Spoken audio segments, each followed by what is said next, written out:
This video is going to be disturbing for a lot of people. Hey, do you support slavery? Okay, if your answer is no, then you don't support alimony. Well, if I kill myself, at least I don't have to pay my ex-wife anymore. That says a lot of good things for all the people who have been supporting me all this time.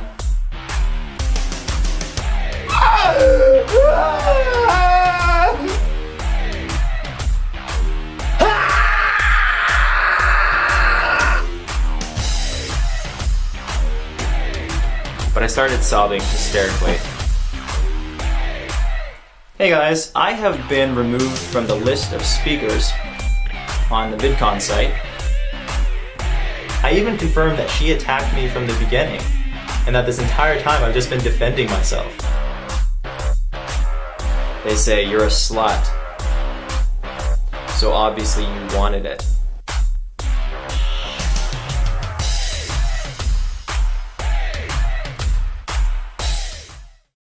Today, we examine a YouTuber by the name of Onision once again. He is considered by many to be the most hated person on the platform YouTube, and that judgment can very well be considered to be true. This is the third part in a series examining the online activities of this particularly infamous individual. Part 1, we discussed his divorce with his wife Sky and the origins of his YouTube career. In Part 2, we discussed the chaotic and, in my opinion, abusive relationship that he had with a Canadian pop star named Shiloh. And in this part, we will cover the beginning of him acquiring his next partner during the year of 2012. The best way I can summarize the year I'm going over in this part, aka 2012, is with the term damage control as well as jealousy. It is not the pure horrific chaos that was the previous year. Instead, Onision took this year to try to convince his audience that everything he had done thus far was justifiable. Onision's public image was hurt due to his actions while dating Shiloh, and despite his early success on YouTube, around this time he began to drift away in popularity from those who he had previously been colleagues with. Greg couldn't ignore the idea that many people did not have a positive image of him, including other successful YouTubers, and would spend the next year trying to vindicate himself while establishing himself as the true victim. He failed at that, in my opinion. What he did succeed at was that he did find the perfect uwu victim in a new underage person. This person would be known at the time as Taylor Anderson. We are in the year 2012. Greg began the year by wiring Shiloh $1,100 to get a new passport. In Greg's head, they were totally going to get back together, but instead, Shiloh used that money as well as the money she got from pawning off her engagement ring to get an Xbox. As I said, this year brought Onision a new main victim. Before meeting Greg, Taylor seemed to be a normal high school girl, with dreams of having a rich YouTuber daddy and going on trips to Fiji. Spoiler, everything will be completely different about Taylor from this time to the present, and not at all in a positive way. Before I get into the video, people have varying opinions on how to address Taylor, as Taylor is now Kai and trans and go by he, him, but I will refer to them by their identity in 2012. I think it's important to note the changes in someone over time when being in a relationship with someone like Greg. I also want to give the sense of what it was like to watch these events as they happened. Taylor had spent the previous year tweeting Greg a worrying amount, but Taylor started 2012 by tweeting that their New Year's resolution was to go vegetarian and to have Onision in their life. Taylor writes, "My hashtag 2012 wish is for @Onision to be a big part of my year." Looking back at these events, Kai described himself as a creepy fangirl. Taylor's wishes would come true in less than 2 months. Onision himself decided to start his new year by bashing alimony on social media on January 2nd. Note, Onision has been divorced for somewhere around 2 years now. Greg cannot let things go. I mentioned this in previous parts. An important trait of Mr. Jackson is that Greg overshares. Why he felt the need to give intimate details about his divorce to his young audience is confusing to me. But most of Greg's actions are confusing to me. Here's an example of one of Greg's social media postings about alimony. Alimony, for the greedy/shameless exes who never really loved you. The real turning point in the Onision drama came on January 8th with a video titled, "Horrible Rebound." In part 2 of this series, I went over the chaotic 3-week relationship Greg had with a then 26-year-old named Adrian. Not able to just move on or to leave it out of the public eye, despite it ending the previous year in mid-September, Greg attempted to further go after this woman with this video. Greg started the video by saying he wants to talk about rebounding because he does not want his viewers to make the same mistakes he made. Hey, I want to talk about rebounding. The reason I want to talk about rebounding is for the sake of everyone watching this, so they do not make the same mistakes I have made. In the video, he explained rebounding as rebounding involves two parties, normally, where one party has lowered their standards significantly due to them being lonely and desperate, and another party is taking advantage of that fact and dating them even though under normal circumstances that person would never be with them. He proceeded to say that months ago he got out of a heavy relationship and was lonely and desperate. The deadly combination. He then listed the number of people this person slept with, as if anyone cared. I decided to date someone who had slept with over 20 people prior to me, 18 men and 3 women, according to her. He says that even though she slept with 4 times the amount of people that he had, that he overlooked this and still dated her. He also talked about how he has sex for love. She never really had sex for love other than 3 times, which should have been a problem because I only have sex for love. He also said she was previously a druggie and an alcoholic, and may even still be an alcoholic. He then said, this individual decided to spread a bunch of lies about me, which should have been a flag when I read the lies she told about her first boyfriend, or one of her first boyfriends, where she cheated on him.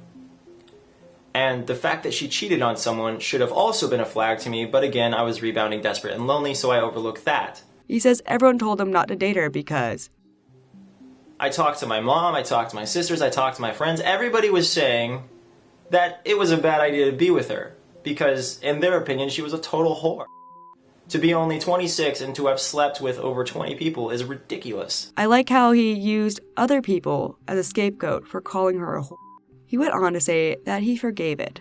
Because she came up with a story saying, oh, I thought that was all I was good for, and that's why I did that. You sleep with people because you think that's what you're good for? Like, how low do you have to be to resort to sleeping around? It's really all too much information on some girl nobody on YouTube had seen, and Greg made up a lot of lies about her. One of those lies being that Greg said that this girl tried to marry him over the internet. And then she tried to marry me. She tried to marry me within 60 days of meeting her. Maybe it was 45 days of meeting her. Like, I'm not even talking about in person. I'm talking about over the internet. She tried to marry me, and I didn't see this as a big problem. I was like, well, I think we should wait at least a year. Which Greg was the one who wanted to marry her right away. He also said that she bragged to all her friends that she got with the Banana Man. I know she was bragging to all her friends about who I am, the Banana Man. I know that she was bragging to everybody about how great I was in bed, and then suddenly completely turned on me and said that I was average to everyone once I dumped her. Which, if you watch part 2, an email with her friend was leaked where she made fun of him in bed and the size of his dongle. He also insulted her hygiene. He said, and something else I should have noticed as a warning sign is personal hygiene. Why didn't she wash herself? Horrible, horrible stench when we made love for the first time and the second time. I even got baby wipes. And I was saying, I use these to wipe my butt, and, if you ever want to wipe yourself after you go to the bathroom, you should do that too. But she didn't get the hint. The video is disgusting, but the worst part is Greg addressing the fact that Adrian had said she felt pressured into having sex with him, which Greg says.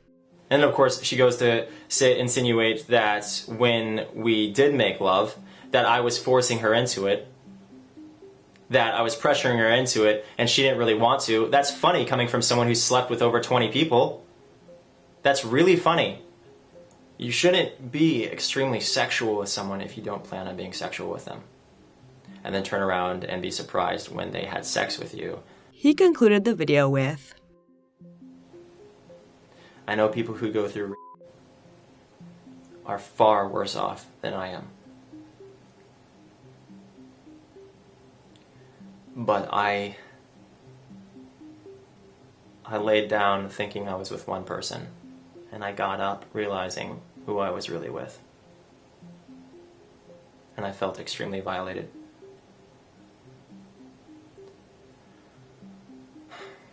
This video received immediate backlash.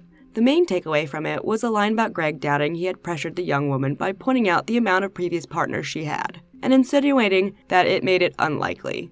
This led Greg to be labeled as a slut-shamer and a rape apologist. This would ultimately lead to a great drama Greg had with the upcoming 2012 VidCon later in the month. Not only did Greg shame this woman in the video, He also continued to go after her on social media, and on January 8th, Greg posted this. I once made the mistake of sleeping with a woman who slept with 18 men and 3 women prior.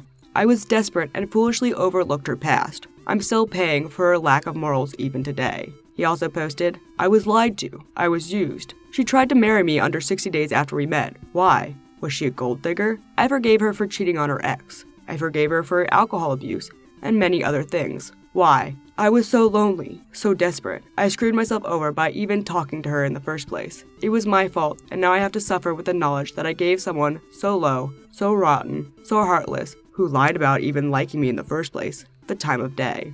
While this drama was going down, the obsession of the young Taylor continued. On January 9th, the teenager was worried about not tweeting Greg and wrote, I haven't tweeted at Onision in like 2 days, sad face. They had actually tweeted Greg twice the day before. On the Onision side of things, the 26-year-old man was unable to leave his past relationships alone. After his horrible rebound video, he continued to post about Adrian in an attempt to defend himself against his own words. Adrian had not really been public since the whole breakup. Here's a status he posted around the night. He posted, in my opinion, if you can't count all the people you slept with on 2 hands, you better be 40 plus, or quite frankly, my dear, you're a whore.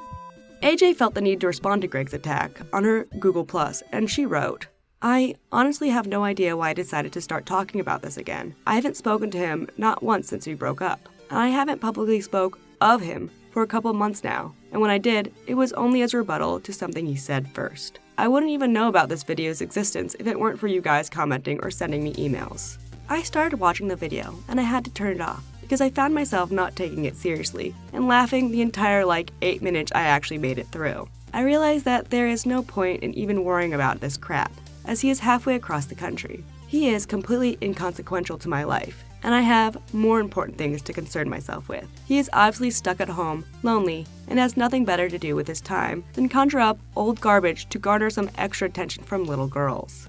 The only thing I can think of is that he saw a public post on something talking about a different ex-boyfriend, and he thought I was referring to him. Quite honestly, I don't even count him in the roster of ex-boyfriends I've had throughout my life. It was 3 weeks. Get over it, and get some new goddamn material already. Greg's ego must have been extremely damaged by everyone disliking his horrible rebound video. So he posted a poll to social media asking his more than likely underage fans how many people they had slept with. Most of his viewers had slept with 0 people.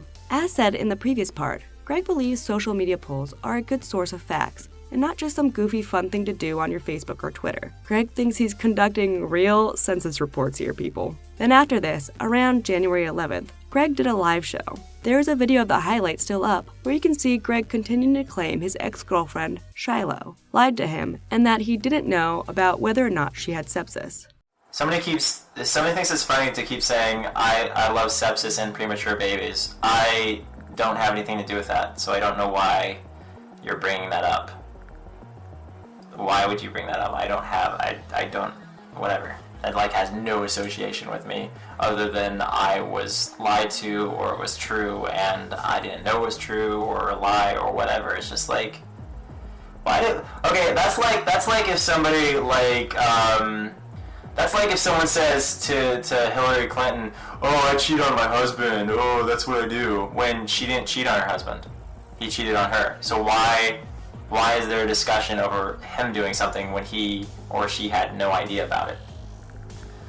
Very bad example, I guess. I don't know. I'm just saying I'm being blamed for something that has, no real relevance to me because I was completely oblivious the whole time. So, I don't know. I'm eating for nothing. He then danced around in his underwear. Do you ever have any insecurities when posting videos? And if so, how do you deal with them? I disable comments. I disable ratings. And I say, you know what? I don't care! This video is staying up! Even though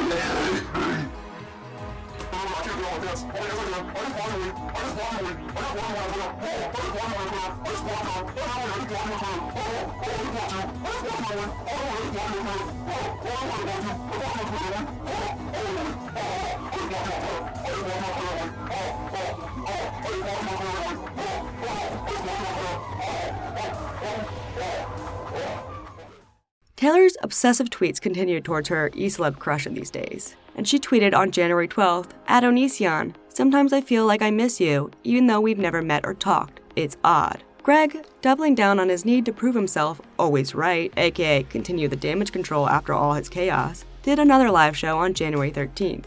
In the live show, he begins by listening to his own bad music about domestic violence, and then turns to his audience and says, "This is about women who are abused.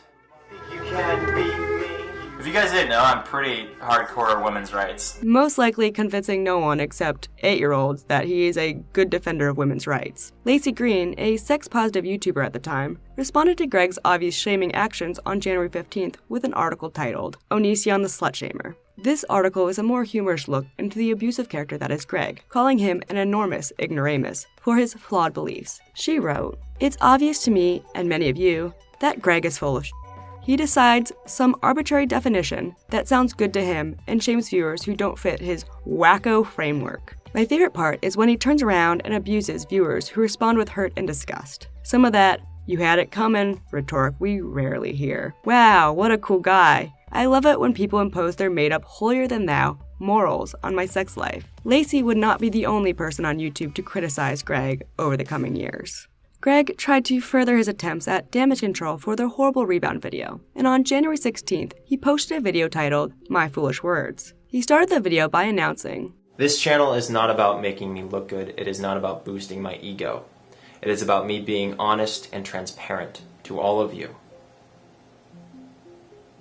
And in that, I have to admit a mistake that I made quite a few days ago. Greg continued by saying the horrible rebound was taken out of context to make him look bad. What I did was I insinuated that people who sleep around don't really have a right to say that somebody pressured them into having sex considering the odds are stacked against them. This is ridiculous. It doesn't matter how many people you have sex with, you can still say that someone pressured you into having sex and have merit in saying that. He says real victims hear that all the time from the person that made them a victim. It's ridiculous because people who are actually victims hear that all the time. From the people who made them victims, from other people, people who don't know what the hell they're talking about. He says they say, "You're a slut. So obviously you wanted it because you're a slut." He then said it doesn't matter, you could still be violated, even if you're a prostitute. He then apologizes to everyone that he hurt by saying these things. It doesn't matter if you're a slut. It doesn't matter if you're a paid prostitute even. You can be violated. And you have every right to stand up for yourself if that is indeed what happened. He then wanted to verify to everyone that no one he ever met ever accused him of rape. So to everyone I hurt by suggesting otherwise, I'm sorry. The topic I was specifically referring to, I have made very clear. No one I've ever met has accused me of rape. And so I shouldn't be insecure about being called whatever names people choose to call me, people I've never met in my life. Everybody knows, or most everybody knows, it's a ridiculous accusation considering my stance for such a long time on rape. I despise rapists. He then continues to say that rape is the worst crime in his opinion. Rape is the worst crime in my mind. The only thing that competes with that is genocide. He ends the video with another apology. I'm sorry, I'm humiliated. And for everyone who lost faith in me, I completely understand. You deserve so much better than the trash that I fed you. So whether you forgive me or not, I'm sorry. However, despite Greg's best, yet still bad, efforts, the damage was already done. To possibly distract either himself or his viewers, Greg put on yet another live stream on the 17th, where, the only way for me to describe it is Greg goes nuts.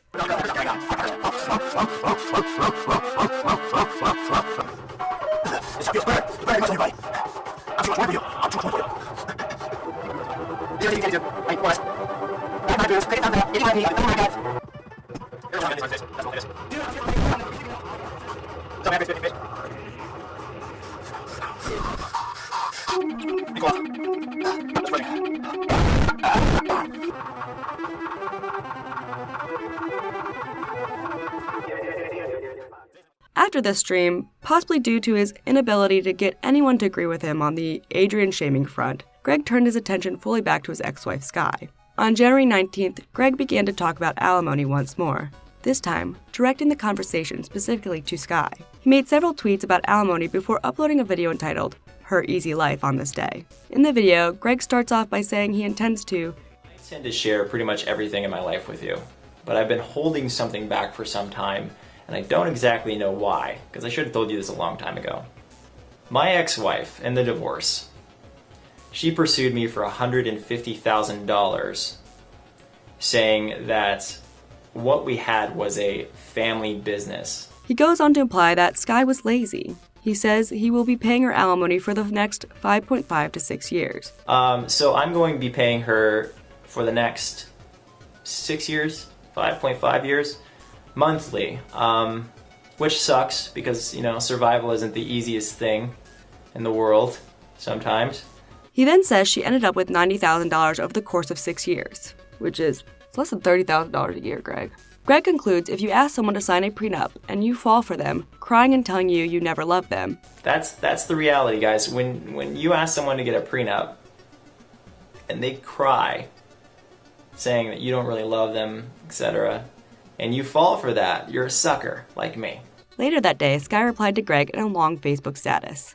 In the post, Sky says the past year and a half have been the most difficult times she had experienced in her life. She says she got help, talked to family, got legal advice, and found a great counselor to help her through everything. She informed her readers that she now found her true dream and won't let anyone put her down ever again. She says, I refuse to play this continued mind game of an abusive cycle. She says she will keep quiet on her side of the story because she does not want to be part of the drama. She began to receive regular harassment and threats from angry Onision fans. Some of the more extreme threats include death and... After all this, Greg hosted another live stream on that same day, yet again. In the live stream, when he was asked if he would still be friends with Sky, he said he does not want to talk about her because... I honestly don't really want to talk about Sky. Just because, we're divorced now, and we both just need to kind of, go our own separate ways. So yeah, anything I can say, it wouldn't be good, because I don't have a lot of good things to say about how that ended. He then added that when he filed for divorce, she fought the divorce and lied. I filed for divorce, and she fought it, and lies occurred, and I just don't want to go beyond that, but it was really unpleasant to see, because I'm going into it. I just want to say I'm a consistently honest person, and it's sad to see other people not be so much. He also talked about Shiloh in this stream. And I'm still, like I said, on good terms, or I feel like I'm on okay terms with Shiloh. We're not talking, but we're on okay terms, in the sense that, she was dishonest, and I just decided to kind of disassociate myself, just for the sake of not being lied to and not breaking her heart anymore. Because this is one thing that I do that is cruel to women. I do this, and it's totally not appropriate. I'll date a woman, and then I'll find something that I don't like about her, and then I'll dump her. And then I'll ask her out again, and then I'll find something else I don't like about her, and then I'll dump her. And then I'll find something else, and I'll dump her again and again and again and again. I broke up with Shiloh probably 15 times. He also spoke of AJ in it. What is your worst mistake? That would be my ex. The ex before Shiloh. I cannot look on that fondly whatsoever. I was so disgustingly desperate. It was, I made a video of me crying when we started dating. And it's like, who cries when they start dating unless they're really lonely and really desperate, or they're just really emotionally unstable? Funny enough, Greg gave himself some good advice, saying, if you are someone of my age, you should probably avoid being with somebody who's younger, much, much younger, in the sense that you guys aren't on the same level mentally as far as emotional development and so forth. He also gave details about respecting people saying no to him. I'm totally against this. I'm totally against people being violated and all that. And if anybody's ever said no to me, I say, okay, no problem. Because I cannot be aroused by resistance. It's just... And I wish everybody was like that. I wish everybody was turned off by people being resistant, because it's like, how could you be attracted to someone who doesn't want to be with you? During the ending of his relationship with Adrian, Greg had left a worrying amount of voicemails to her.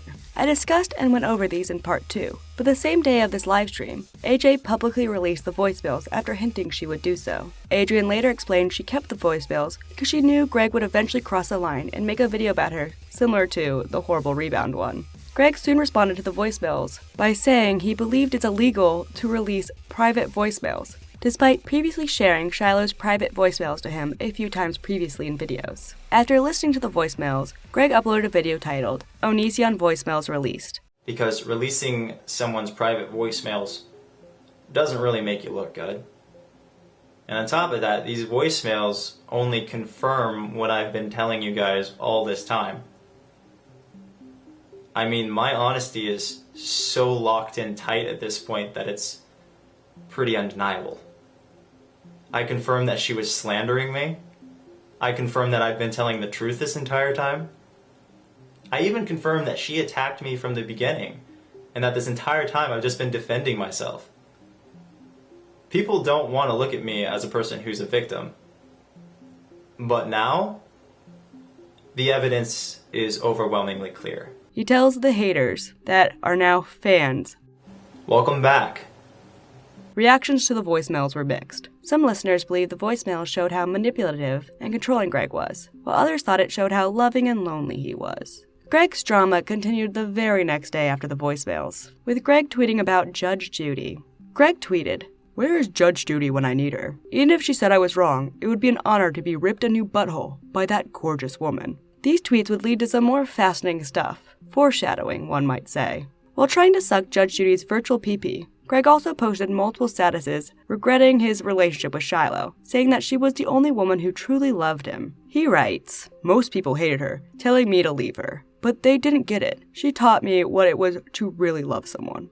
I would give my life for 5 happy years with her. Just 5 fucking years. I would give my life. Shiloh was the only one I dated who ever loved me." Due to Greg's attacks on his exes, popular YouTuber Damon Fizzy began to tweet at Greg about how damaging he is and how his life is a mess, writing, "At Onision, I realize your life is a mess, so you try to destroy everyone else's lives around you. But it's time to grow up and get it together." Despite Greg publicly bashing all those around him, he wanted Damon to write him privately. The hypocrisy. D-Fizzy would continue over the years, and later in 2012, Greg would write a long social media post telling him to leave him alone. But going forward, bad news would hit Greg on January 20th. He posted that he had been removed from the VidCon speaker list. Along with posting about the VidCon disappearance, Greg also emailed Alicia, the sister of his ex-wife Sky, on that very same day, asking her to collaborate with him, and informing her that he's still totally dating Shiloh. I can't wrap my mind around the mindset of a man who thinks you can publicly shame and humiliate someone's sister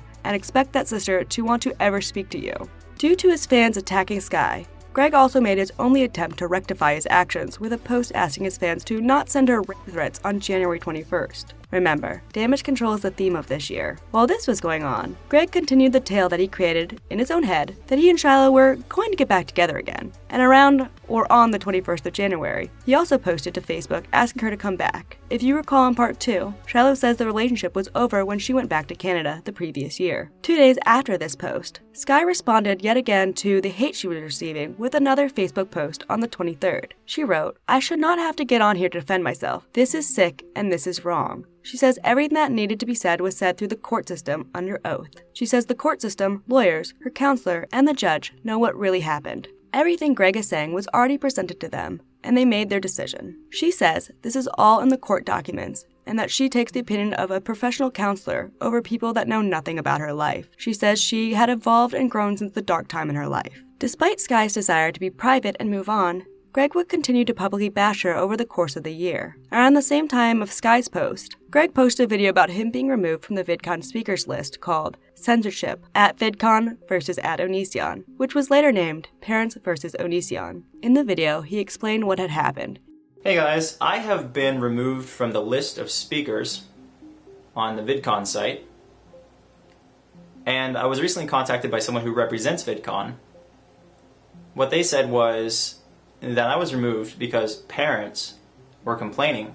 Greg concluded that he was removed due to the fact that they did not want him to share his opinions.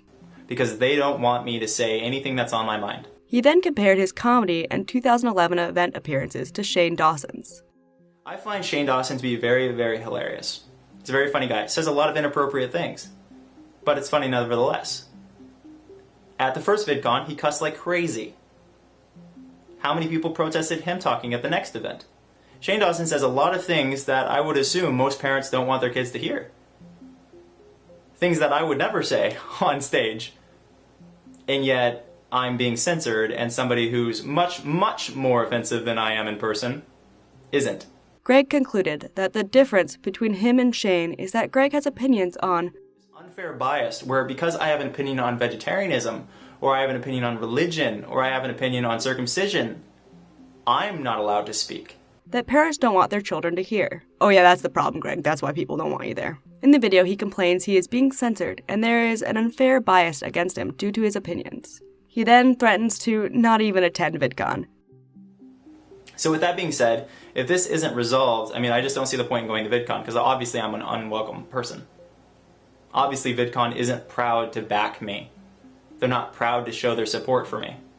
Greg continued that same day to make tweets about VidCon and about Sky again. One calling Sky a liar, and the rest asking his followers to tweet at VidCon. I'm not really a head doc, but it makes me wonder what the name for this kind of breakdown is. Is it like a narc meltdown? Does Greg take like a break to get a snack at any point? He then also made a post claiming VidCon invited him back, though that really wasn't the case. Don't really know what was going on in his head, but considering he's attacking 3 of his exes publicly while simultaneously doing this, I'm getting tired of this guy. He even concludes the post with a checkmate and a hashtag pure win. The next day, Greg made another damage control video called Apologist. In the video, he goes into detail about rape from the point of view of the victim. What is a rape apologist? A rape apologist is somebody who looks at a victim and says what they endured either wasn't a big deal, or suggests that they're a liar or otherwise belittles them.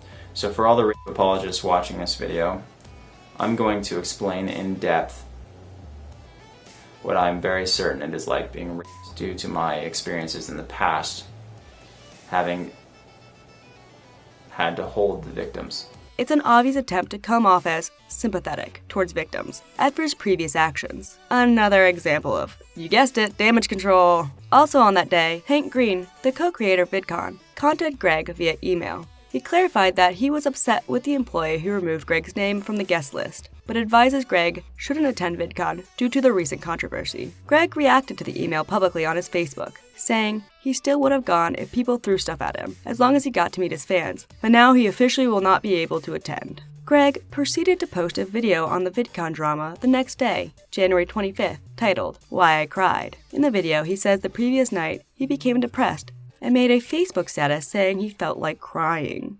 I was rejected from VidCon, essentially. Like, they said that they were debating whether or not they were going to boot me because they feared for my safety, what with all the threats I've been getting as of late. It's legit, too.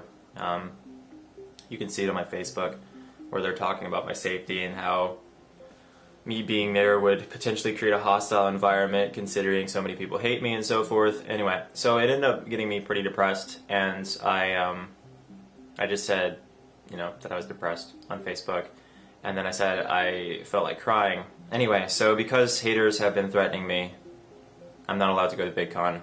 He says after watching a movie where a character kills himself, he cried uncontrollably. Anyway, Jude Law hops into an oven and kills himself, because I guess he didn't want to live anymore as someone who's crippled, or for whatever reason, I don't know. But I started sobbing hysterically when that happened. This is just one more attempt at sympathy by using suicide, a tactic he uses to this day. He says the haters made him cry and broke him down. So, I don't care if this is me admitting defeat. Haters did make me cry. And they did break me down. By taking away a happy event in his life. the drama continued to ramp up. A girl who had previously made a video comparing Onision to her rapist posted a status that one of his fans had attacked her, writing, "So I was walking to class and one of his fans apparently lives by me and recognized me by my video.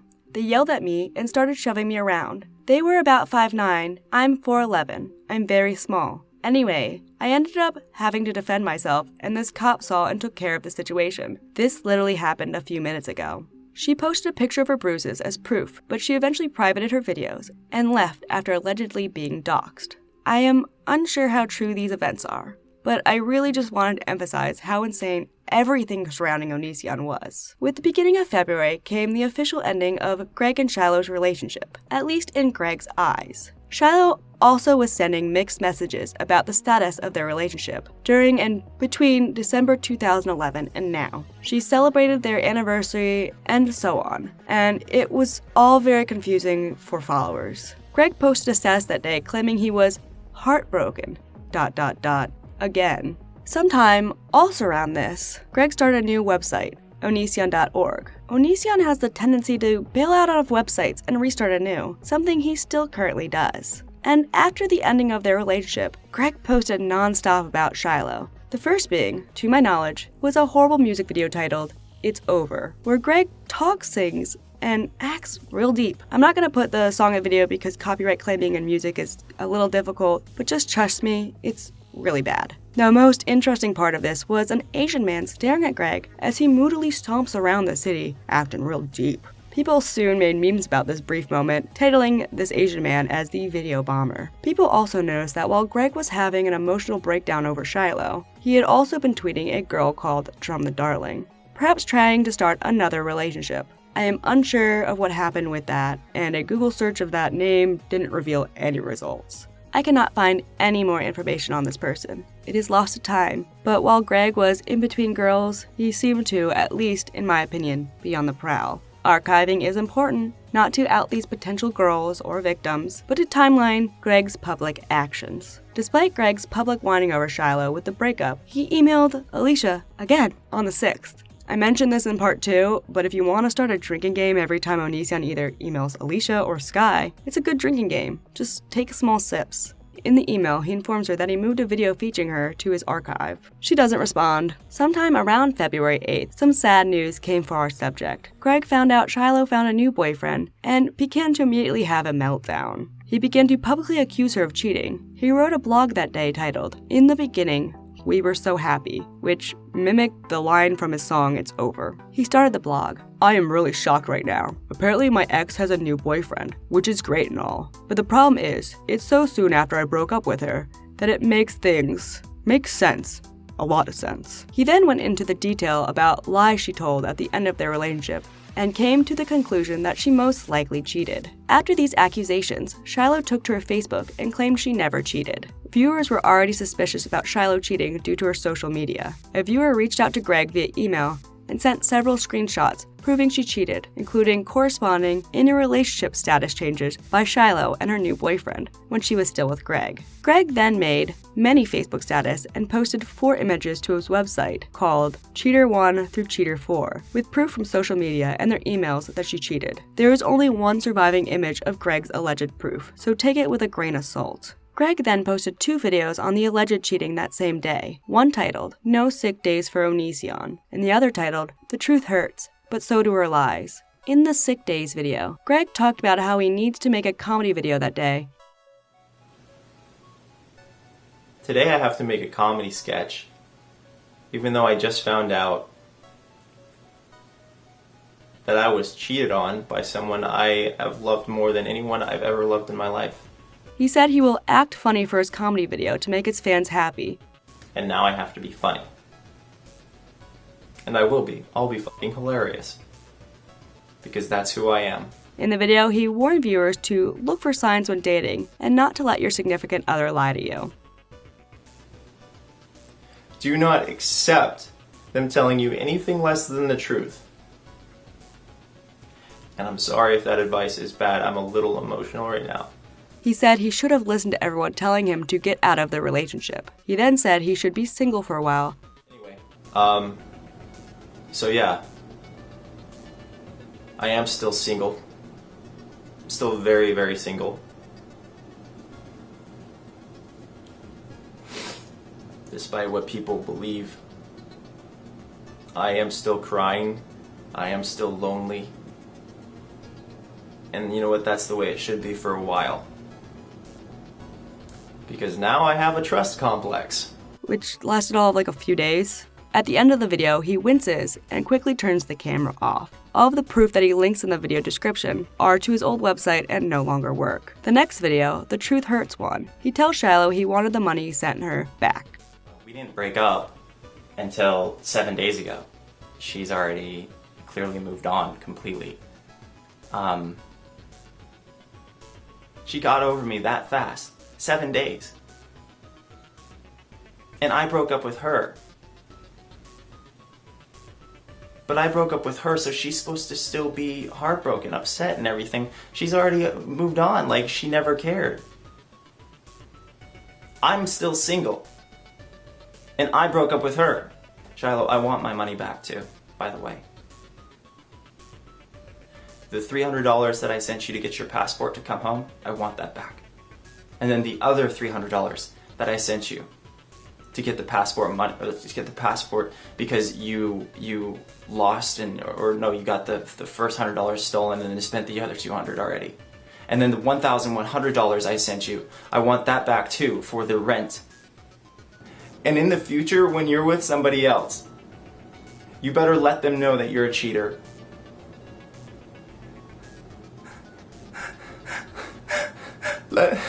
Let them know who you are and what you do.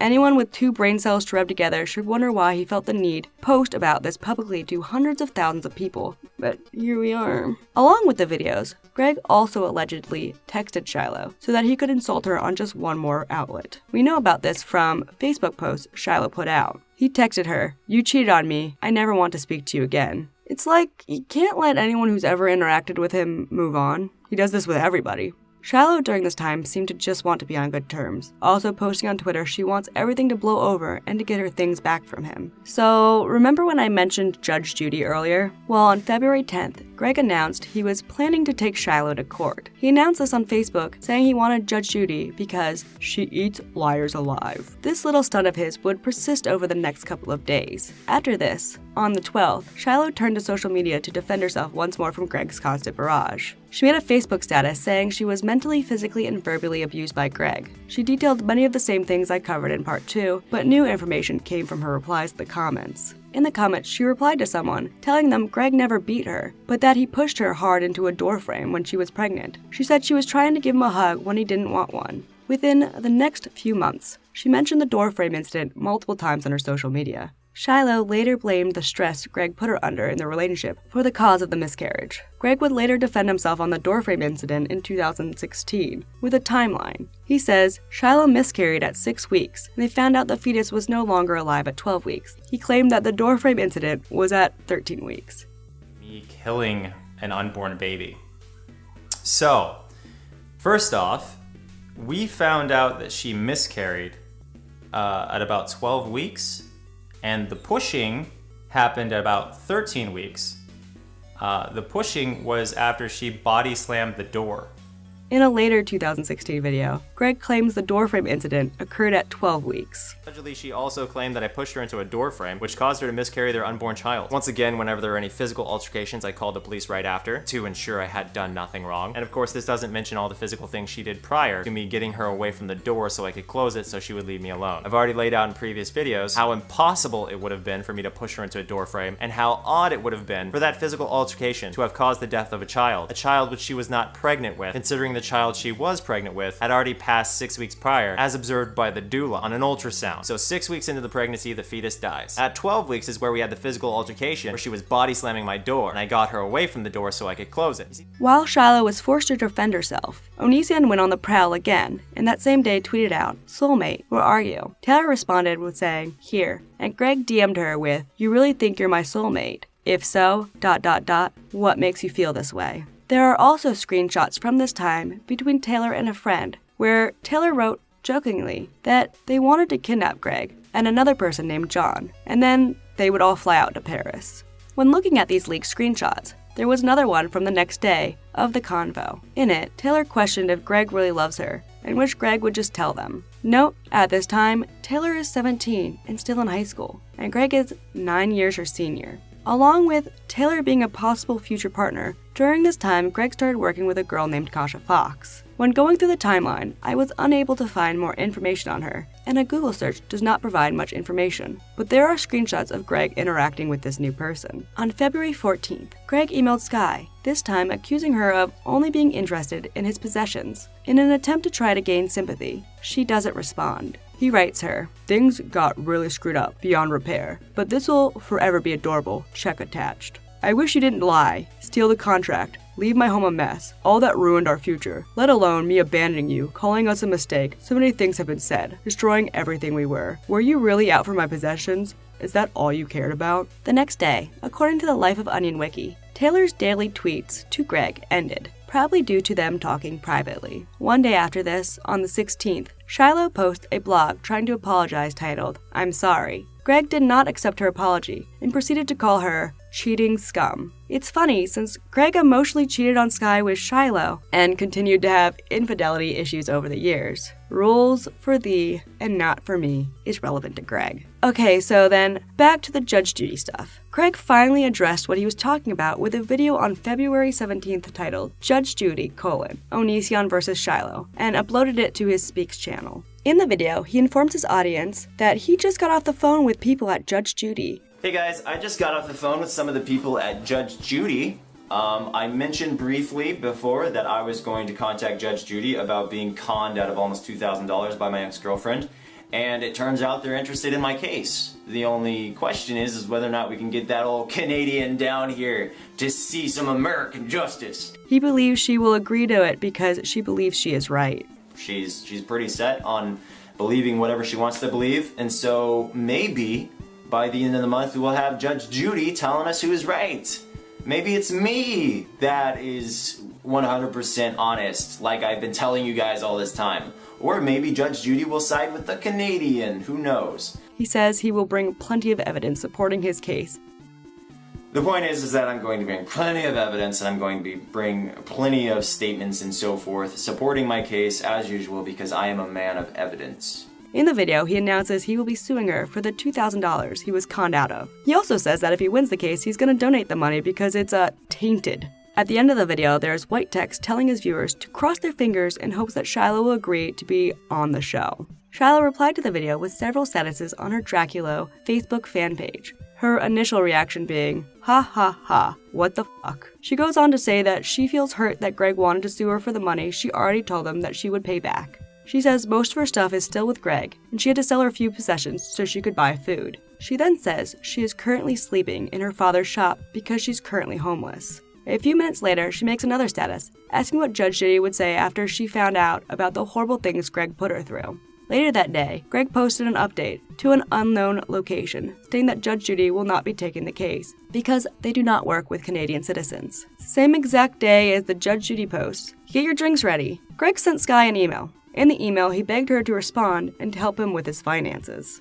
With no response from Sky, Greg emailed her 2 more times the next day, one asking her why she lied on the legal documents, and the other claiming he was broke. Fun fact, he's not broke. He'll later that year fly out to New Mexico, rent a house there, and offer to pay Alicia to work for him. I want to note, even to this day, when Greg is accused of his bad behavior, he uses the fact that the law sides with him as an excuse. But like, with this situation, where the courts sided with Sky, he does not continue to hold that logic. On the 21st, Greg's Texan ex, Adrian, tried to clear the air of the drama she was involved in and emailed Greg. She attempted to give support and end the drama between them. She apologized for the hurtful things she said out of anger. Greg responded saying that he forgives her and that he could have done better. This later would be used to empower Greg, to continue to act like he was always in the right. We'll get to that in a moment, but the last leaked screenshot between Taylor and her friend was dated soon after this. on the 23rd, where Taylor told her friend that Greg was hesitant to keep talking to her to avoid falling for her. This language that Greg is using here is very similar to what he did with Adrian the previous year. The next day, Greg released a video titled Boring in Bed to his Speaks channel about someone on his forum asking about her husband touching her in her sleep. His response to the post is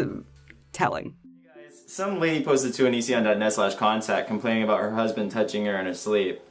And my concern with this is, aren't you married? Like, aren't you supposed to be sexual with each other? Like, it's not like some stranger is touching you in your sleep. It's not like someone who isn't supposed to be touching you in your sleep is touching you in your sleep. It's like your friggin' husband. You're supposed to be like sexually exciting and explorative and awesome with them, right? You're not supposed to be all like reclusive and don't touch me. Don't touch me. It's only appropriate in the missionary position and when we're only trying to procreate. Like, it's like, what is up with this weirdness?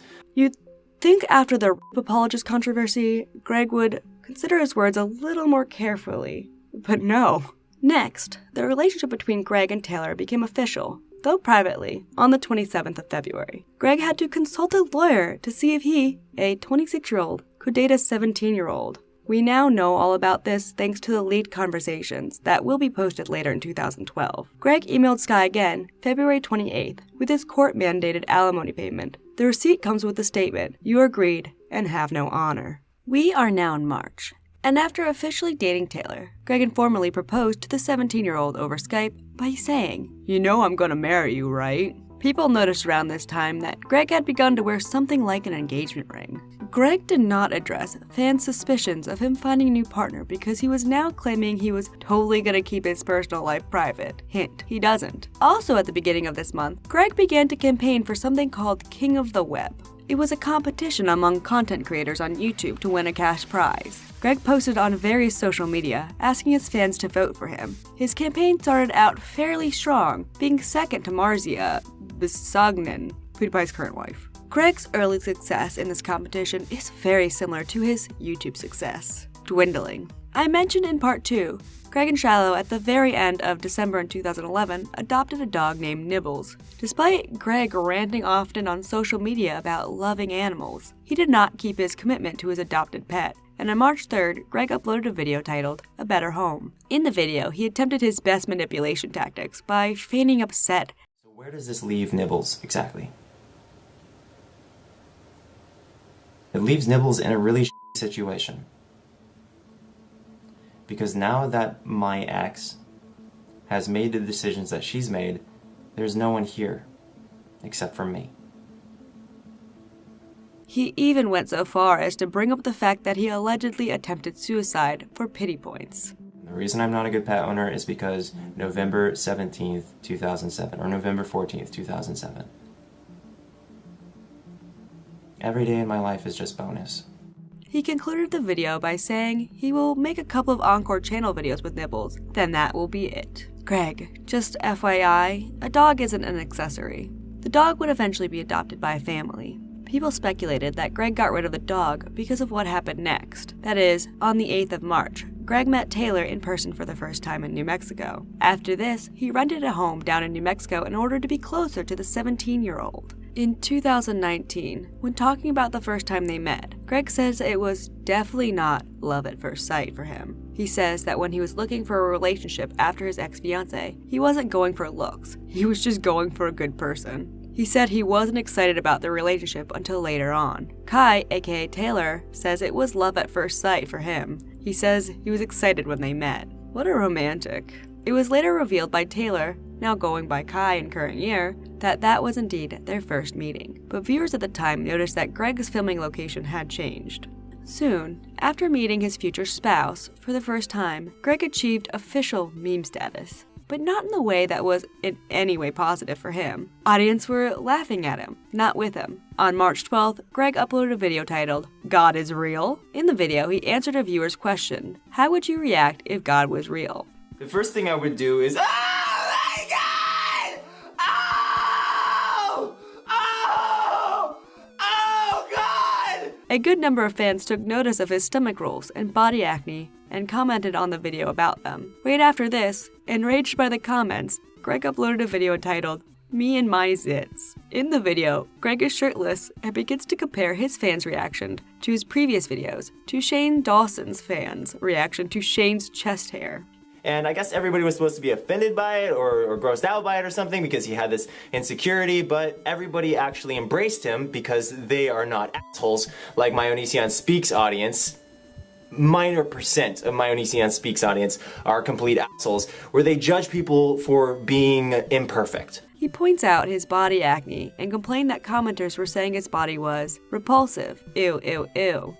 Some people decided to comment saying, ew, look, you're fat. Ew, your body's repulsive. Ew, ew, ew. He then says they failed to reflect on themselves and that he guarantees everyone that called him fat. I guarantee you the people that comment saying that I am fat are nowhere near as skinny as I am. He walks back and says he will reply to the commentors. He says when people sit down, their stomach rolls up. Down, because when you sit down, your stomach rolls up. Makes those little fat things. He begins yelling and saying, This is my fucking body! You see it? This is my vegetarian body! Ah! He ended the video with, So thanks for watching, guys, and haters. They hate themselves, and that's why they hate on you. Bye. If you are a follower of Onision drama, this vegetarian body thing became a meme. And even PewDiePie, the biggest YouTuber, made a joke about it at one point.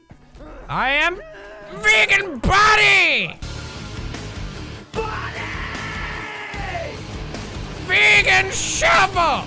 Hints at Greg and the young Taylor became more obvious to drama followers on the 14th when Taylor tweeted about sleeping next to someone they loved. These details might seem small and minuscule, but they add up to paint a bigger picture. Drama arrived at Greg's doorstep again on March 23rd. On that day, he got into a fight with his fellow YouTuber and friend, Seer. Seer and Greg had previously been roommates and worked together on many videos. Greg announced that he and Seer were no longer friends. This ending of their friendship was triggered earlier when Seer had asked Greg to take down a video that they had filmed together that contained an Adolf Hitler joke. Seer ultimately felt uncomfortable with the joke after speaking with a friend who had grandparents who died in the Holocaust. Greg, in response to this, uploaded a video entitled, Excuses of Liars and People of Virtue. Because being friends with somebody who's a liar or a cheater or a thief or whatever is going to be difficult for me, considering the fact that I can no longer trust you so long as you hold this philosophy that it's okay that everyone's fucked up, which means you're most likely going to somehow affect me with your negative aspects and then act like I'm a total freak when I take it seriously. You know, when I say, hey, this is really messed up. Don't do this. You know, we may all be fucked up in one way or another, but that doesn't mean we have to pretend it's okay. Know what I mean?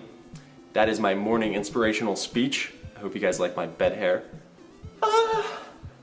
Thanks for watching, guys. Seer, after clinging to Greg for a little YouTube fame, went on to attack Greg publicly. Greg really has burned bridges for a long time. 2012 really is a year of jealousy and hate towards his fellow content creators. Greg continued to try to publicly go after Seer and upload another video that same day, or sometime around that time. The exact dates are hard to find. This one was titled, Censored and Heartbroken. In the video, he talked about how Seer will no longer be in videos because he him over when he asked him to remove a video. They worked together where Seer portrayed Hitler. Greg in this video proceeded to seem very oblivious to how Seer felt and does the classic I'm right, you're wrong, get over it argument that Onision has. 3 days after this little fight, Greg uploaded a video entitled Total Victory. I mentioned earlier that in February, Adrian had emailed him an apology. Well, he used that and the current drama with Seer to vindicate his poor behavior. And that is that every relationship that has ended in my life in the last 2 years has been on my terms when it came to the final termination. Every single person who has a legitimate problem with me right now, who was formerly a friend or a lover, was dumped by me. That says a lot of good things for all the people who have been supporting me all this time. If they had such a big problem with me, as they clearly have with me now, why did they stay in the relationship? Why did they not dump me? Because I'm a great guy. That's why. I left all of them. Adrian quickly responded on her social media, saying he twisted her words and she regrets sending the email. She pleaded with him to stop talking about her online. Around the 29th, days after the Sear breakup, Greg posted a poll on his social media asking, Sear stated he was drunk when he pretended to be Hitler. However, I didn't see him drink a thing the whole night. Option 1. No, I don't think he drank either. Why did he lie? Option 2. He must have gotten drunk before you got there. His Twitter poll didn't help him like he thought it was, and most voters thought Sear was actually probably drunk. Does he think his followers even give a shit about this? Don't post the video, Greg. Respect your friend and deal with this privately. Sear continued to throw some jokes at Greg the following days, writing, I neither have, nor will I ever, involve my personal life with the internet, and I will never respond to false accusations. I'm here to make sweet vids, and that's all. I love you guys. Finally, we are in April 2012 now. The Sear drama was simmering down, but instead of posting comedy to his fans, Greg began this month by threatening suicide and attacking his exes. That's right, folks. Greg began talking about his alimony with Sky once again. He posted a few videos and many statuses talking about becoming suicidal over the alimony agreement and begging Sky to terminate the agreement. And while Greg was freaking out about the court-mandated alimony, he also made another attack on Shiloh on around April 9th. Greg posted during this time 2 polls on his Facebook asking fans if they think he should upload footage of Shiloh having seizures to prove she was a liar. He explained that he would give her a robot voice filter and blur out her face. The poll revealed that his fans wanted him to release the footage. In response, Shiloh went to her Draculo fan page and asked Greg not to upload the footage of her memory loss, threatening legal action. Greg didn't end up posting the videos, but I can't imagine wanting to move on and having someone with a massive fan base threaten me for months after suffering a loss of a child. Also around this time, he made a video titled About Public Humiliation. This is a summary I found on the Onision drama Tumblr. Chronicles of Humiliation. Apologizes for publicly humiliating people, while rehashing all the reasons why he publicly humiliated them in the first place. He apologizes, but also defends himself and says why he publicly humiliated these people. States once again that he'll keep his personal info to himself. Then talks about his ex-girlfriend's ex-wife and says the only reason he spoke publicly about them is because they did it first and because his ex-wife stole from him. Also mentions Chris Crocker drama.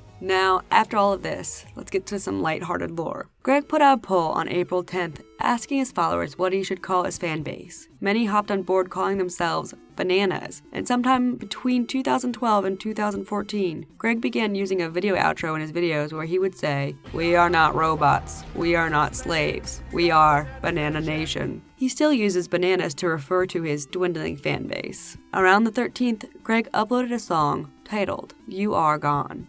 The video has been wiped from the internet to my knowledge, and actually I do not know the date of the upload, but the audio track of the song, sans the vocals, was uploaded to SoundCloud on the 13th. According to the Life of Onion wiki, the video was another song about Shiloh, another obvious attempt to garner sympathy and distract viewers from his poor behavior. The description of the video on the Life of Onion wiki reads, the odd music video consisted of Greg filming himself singing outside and throwing rocks down hills. In the video, it is clear it was filmed outside the New Mexico home he rented to be close to his girlfriend, Taylor, while she was in high school. Some speculate Greg may have tried the singing and screaming vocal combination for this song to imitate Taylor's music tastes. Greg deleted all traces of this song and does not have it available to buy or stream on any music sites, as his songs usually are, despite Greg's need to rehash all this old drama. A few days later, on the 17th, he tweeted about how he loves someone. Taylor retweeted it. Greg would go on to make another similar tweet the next day, and Taylor would retweet that as well, giving those following closely insight into the secret relationship. Alright, get your drinks out, because on April 24th, after years of silence, Greg emailed Alicia again. In the email, he asked her about her life, if she's married, and if she's working. This stuff is wild to me. He has moved to date an underage high schooler and is still obsessing about his ex-wife's sister. So while emailing his ex-wife's sister, he's also, around this exact same time, making posts to Facebook complaining about his ex-wife and alimony. He wrote on Facebook, I hate alimony. Get a job. I love how she steals from me every month, and yet people praise her on her Facebook page as a hero. What a crazy world we live in. She doesn't even have to work for 6 years, people. Just like she barely worked while we were married. I wish I could get paid to do nothing, but I guess I wouldn't respect myself then. Amazing she does. Greg, grow up. She's done nothing to you. Oh, you mean like rob me of thousands monthly? You mean like that? Child support? Awesome. Makes total sense. Alimony? Only for lazy succubus demons from hell. Calm down. Calm down. Breathe. Breathe. Okay, looks at wallet again. I White Girl Can't. What world does Greg live in? If you didn't watch the other parts in this series, Skye was not some lazy person who did nothing while Greg did work. She worked and supported him constantly, and he in turn dumped her and shamed her for, where are we now? For nearly 2 years and counting. What world do you live in that you think you can do this stuff and think their sister wants anything to do with you, Greg? And a day after he emailed Alicia, he uploaded another video about Skye, titled, Please Move On. In the video, he explained even though this video is unpro of him, because he hasn't talked about his private life in a while, like a month or a couple days, but he tried to handle it privately and had no success. He stated this video is a So this is my formal public request for my ex-wife to let me move on, to let me be happy, and to go her own way. He then baited suicide in this video, saying that The only thing it says is basically I have to be dead in order to stop making these payments. I have to be dead. Talk about incentive of suicide. Well, if I kill myself, at least I don't have to pay my ex-wife anymore.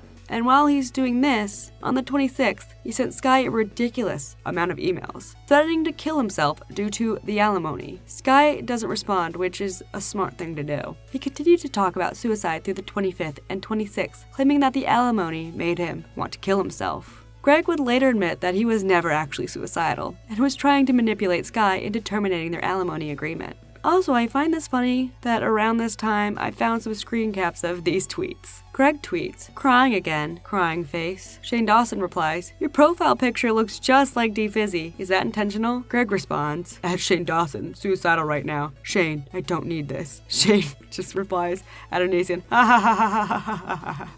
And Onision just gives another crying face. Okay, I'm suicidal, Shane. Oh, Onision. But after all these suicidal messages, on April 26th, Greg decided to post an oh-so-inspirational video titled Overcoming Suicide, and uploaded it to his Speaks channel, once again baiting suicide for pity and views. He also proceeded to email Skye, same day as the video. He sent her another flurry of emails, telling her he's lost respect for her for not following the initial divorce contract. If you watch part 1, the initial divorce contract was thrown out in court, and he then threatens to discontinue alimony. If you are playing the drinking game, the amount of emails he sent to her in just these 2 days will kill your liver. So 2 days after his emails got no response, Greg uploaded his worst video involving the alimony drama, titled Alimony versus Slavery. The title itself should tell you how bad this video is. And if you read about how Skye continuously put her career on hold to help Greg's Air Force career and YouTube career, you actually will get a whole picture that Skye really in no way, shape, or form deserved to be shamed in any way. In this video, Greg continuously compared paying your ex to slavery. Hey, do you support slavery? Like, do you support another person working for something that they cannot profit from whatsoever? Do you support that? Okay, if your answer is no, then you don't support alimony. And then continued the narrative that he had been trying to push, that Skye was lazy and undeserving. Like, why would you have to pay them so they can continue to live the way that they lived when they were with you?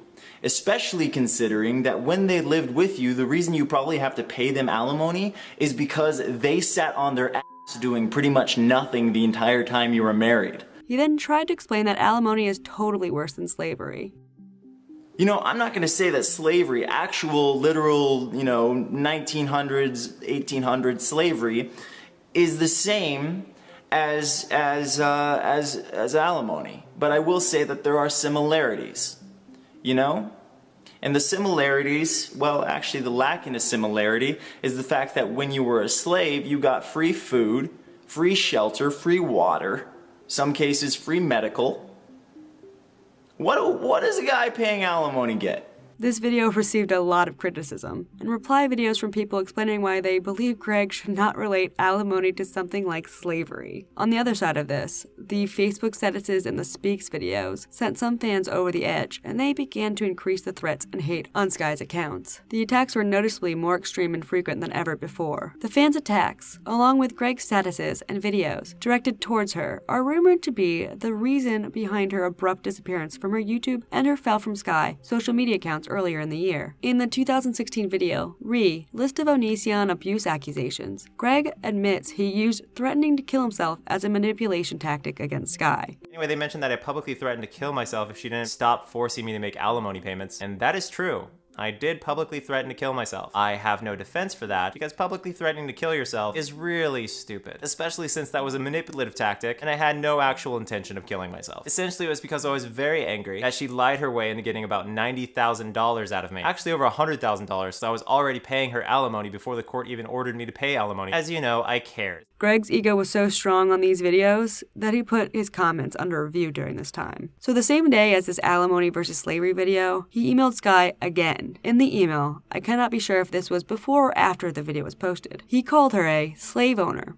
and once again brought up the non-notarized contract that he forced her to sign. Sky didn't respond. Smart woman. With May comes a new online website for Mr. Onion. Greg started a website titled Krovati. It was created to be a serious forum where users could go to critique YouTubers' videos. It was shut down a year later, but the About section of Krovati at the time read, "A select few of you may have asked yourselves, what the bleep is the point of having a review site for online videos when you can just watch them for free? And it's a very good question. Fortunately, there's an awesome answer. When internet personalities upload videos, they are releasing their control to be reviewed by a simple thumbs up, thumbs down rating system, which does not specifically help them when it comes to the specifics of what went wrong, what was right, and how they can improve. Krovati, as you may know, stands for Critic Reviews of Videos Around the Internet, which means the reviewers are not just done by random people who type in a search query, or long-time subscribers, but rather people who enjoy paying attention to the details and wish to constructively improve upon or help change the artist's perspective on how video making can be best accomplished through the eyes of a critical mind. Krovati can also be used as a promotional tool for content creators who are not yet discovered. Viewers can submit videos they feel deserve a review, and if it is chosen, it could very well wind up on the Krovati homepage. Awesome, right? Regardless, Krovati is not just about reviews. It is about free tools for your videos, Creative Commons licensed music, quizzes, rumors/gossip, because let's face it, that's just fun, and an awesome growing community. Thank you so much for being part of this site. I truly hope you enjoy your time here, Onision. Onision created a YouTube channel for Krovati on May 2nd. This became one of many of Greg's abandoned ventures.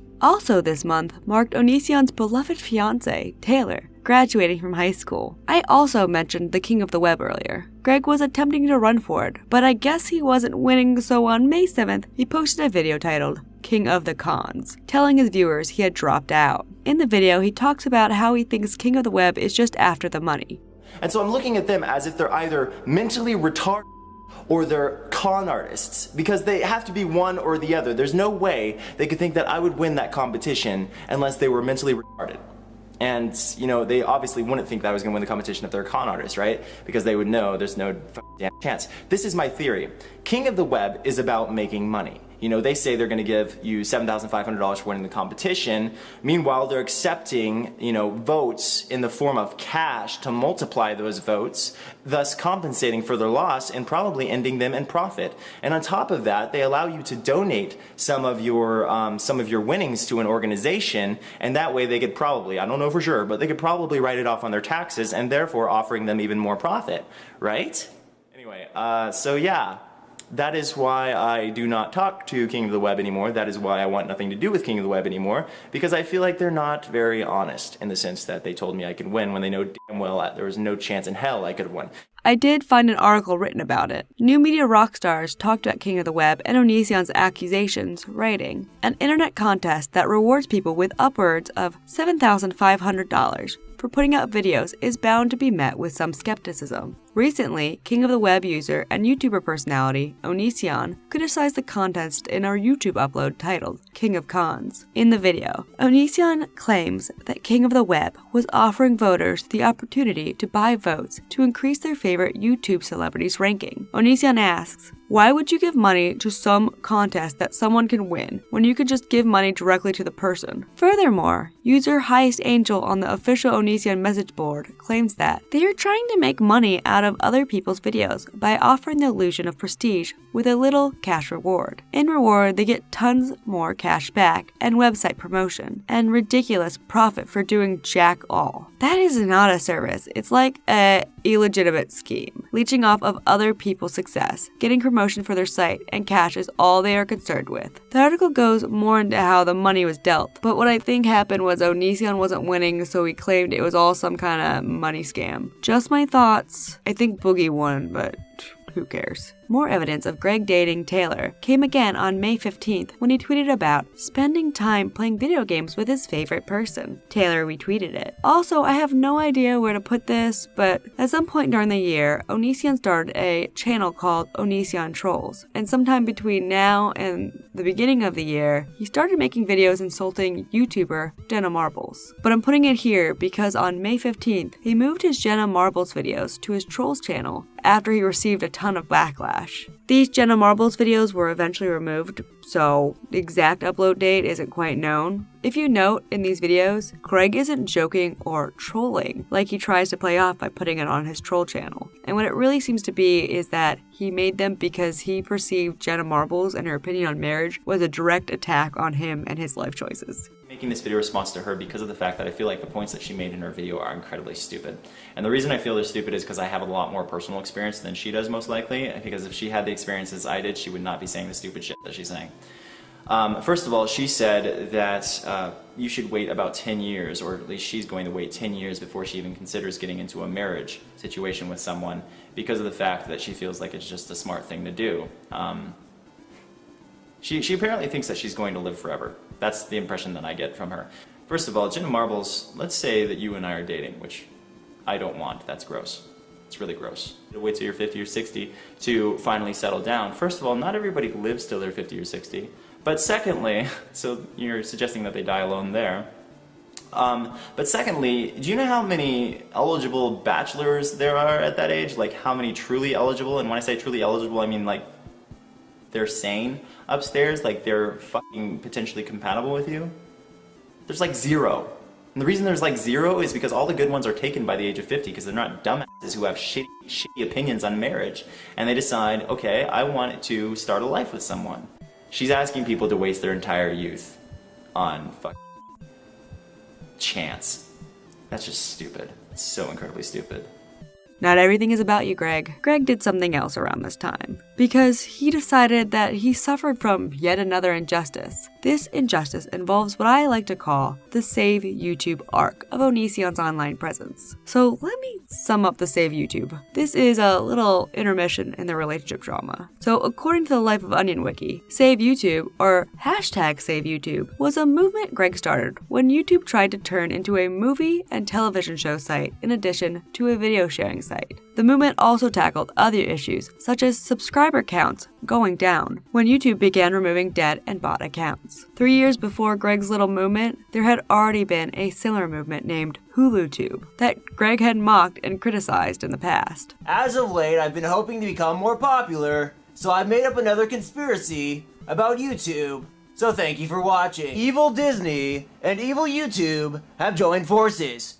Now, if you're one of the YouTube partners who thinks this does not involve you because you have 40 times the amount of subscribers that I do, you're wrong. YouTube is becoming the next HuluTube. There is no you in YouTube. By 2012, Google began attempting to turn YouTube into a movie streaming site, and content creation YouTube channels began to suffer. Greg began a series of videos called hashtag Save YouTube, where he rallied viewers and YouTube creators to spread the word and to tell YouTube to stop changing the site. Hey guys, YouTube used to be a pretty fair system. If you invested a lot of time in a video, you would normally see some pretty decent results when you uploaded them.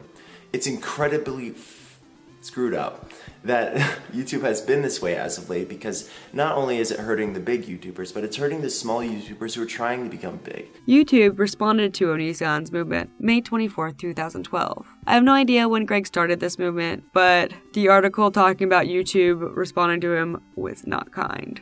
Like, nobody really cared about Onision's little hashtag. How's that feel, Greg? I'd like to let you, the listeners, know I read every post during this time on the Onision drama Tumblr, and so on the 24th, I noted a post saying Onision had his sub rank drop even further. Maybe that's why he started the Save YouTube. So during the Save YouTube arc, Taylor's ex posted a story detailing the teen's obsession with Greg. In the post, he gives little details nobody really cares about, but what is interesting is that he writes, several months before we broke up, she developed an obsession with Onision, and she started calling him Greg, and then apparently broke up with the ex after that. A high school relationship not panning out is not a big deal, but Taylor's obsession with Greg is worrying. Never date your fans. Onision broke the golden rule. On May 27th, Greg started his Uh-Oh Bro channel. It was initially a failed gaming channel, but it did eventually go on to be Greg's most popular channel, and its first to hit 2 million subs. June rolls around, and with June coming in, Greg left New Mexico and began a long-distance relationship with his underage partner, Taylor. In a Draw My Life video made by Greg, he speaks of how Taylor's father was not a fan of him. And now let's talk about Mr. Grump. Knowing I was now dating Lainey, Mr. Grump wanted to meet me at Olive Garden. We'll say that's an olive. Does that even show up on this? Stupid green. So Mr. Grump is sitting across the table from me at Olive Garden. Our conversation was kind of chill at first, but then his eyes started turning red. He started getting teary because Mr. Grump decided to threaten my well-being. Despite my relationship with Lainey being legal, he also threatened to put me in prison, despite, again, our relationship being totally legal.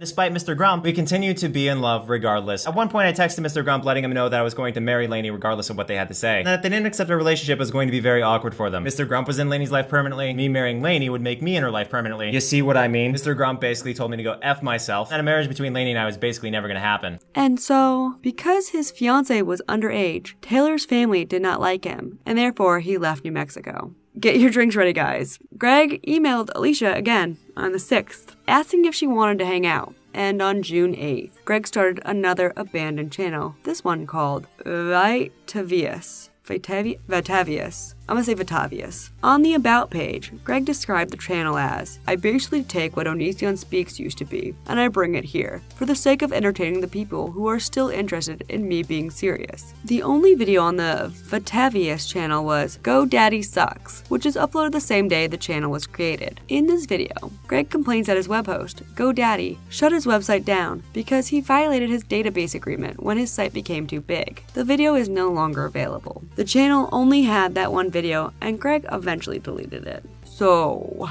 remember Cravati, one of Onision's other failed endeavors earlier in the year? Well, on June 10th, Onision would post his first and last video to the Cravati YouTube. This video was titled Grow, and it had comments and ratings disabled. It was a 12-second video and was a welcome video.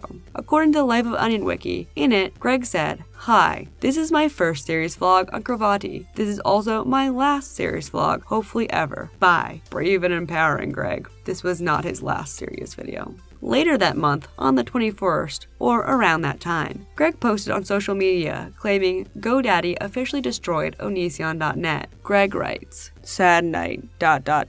GoDaddy officially destroyed Onision.net. I tried to optimize the table/delete data for the sake of getting the DB down to the size GoDaddy demanded. They didn't like how popular it became due to it being on a shared server. But when I tried to do so, the database failed altogether. I was using standard tools designed to optimize the DB without error, so it's odd. I had a pro look at it, and they said it was GoDaddy's fault. If you've ever tried to have them fix a database issue they are at fault for, you'll know it's an impossible task. Never using their service again. Regardless, all hail Cravati. It's everybody else's fault but you, Greg. In reality, Onision was just probably too impatient to figure out how to solve his problems. I mean, chasing underage girls, a lot of effort. Greg continued his attempt at music, and on July 24th, Greg uploaded a song titled, You're Beautiful. It is said he wrote the song for his then fiancée, Taylor, who is known to suffer from low self-esteem. The song was a massive hit among fans, and still highly popular among bananas today, if they still exist. After this, on July 30th, Greg changed his last name to Avero. He previously went by Greg Jackson, and even at one point during his divorce with Sky, he actually tried to change his last name to Seseska. Fun fact.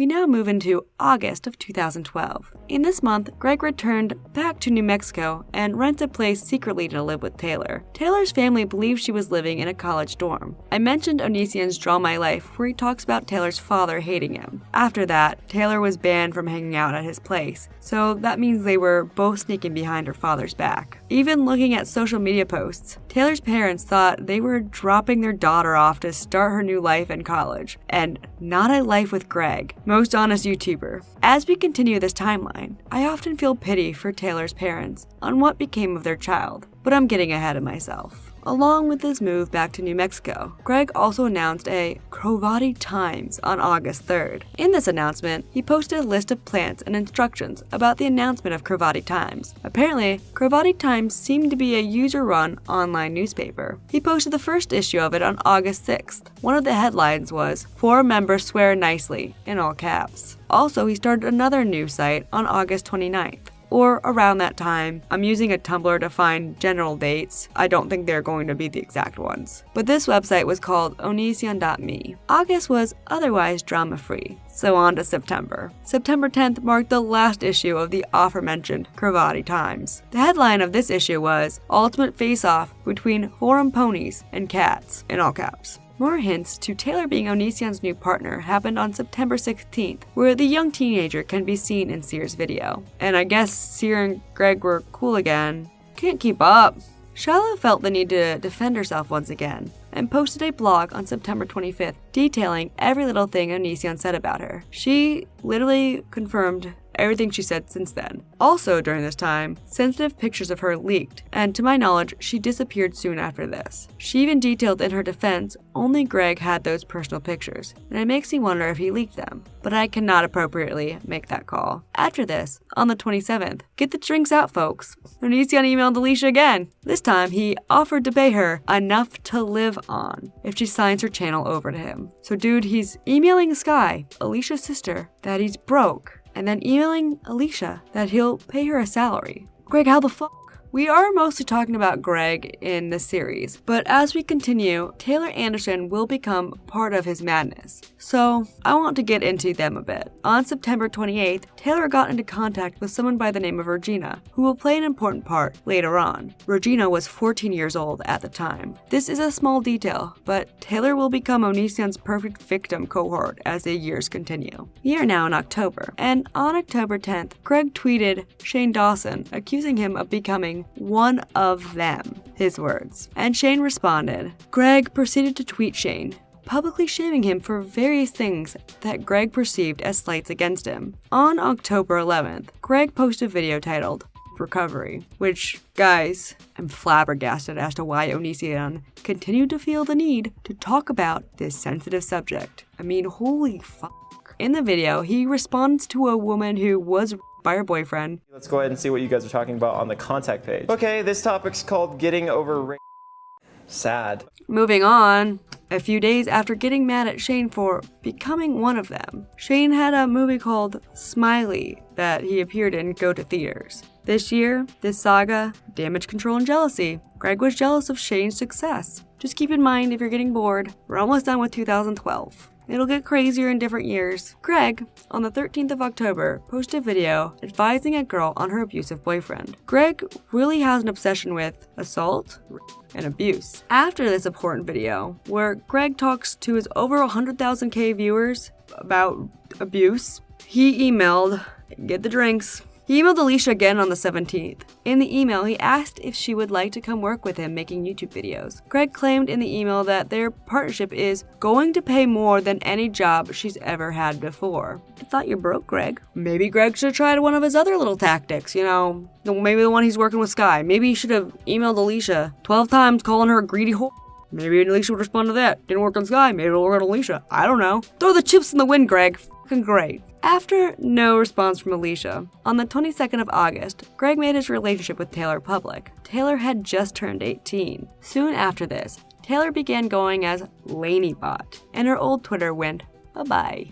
People thought that she was going by LaineyBot as kind of a way to be similar to Shane Dawson's significant other at the time. After the relationship announcement, Greg and Taylor got matching 27 tattoos to commemorate the day they started privately dating. So now we move into November. And despite Greg now publicly dating someone, get your drinks ready. On the 1st of November, Greg emails Alicia again. In this email, he begs her to work with him. He writes, "You and I work together perfectly." With no response from Alicia, he emails her again on November 11th. In the email, he asked her to come out to New Mexico to make videos. She still doesn't respond. Lainey and Greg get married 3 days later on the 14th. They did not announce their marriage online, and the teenager kept it secret from their family. The internet found out about the marriage a week later, after an angry ex-friend of Taylor's went to Tumblr to reveal what had been going on. These leaks were on November 21st. A former friend of Lainey's made a Tumblr post announcing Greg and Lainey's marriage to the internet. She also posted screenshots of their text and Skype conversations about Greg and Lainey's early relationship as proof of her claims. I used these conversations to help me map out the timeline throughout this video.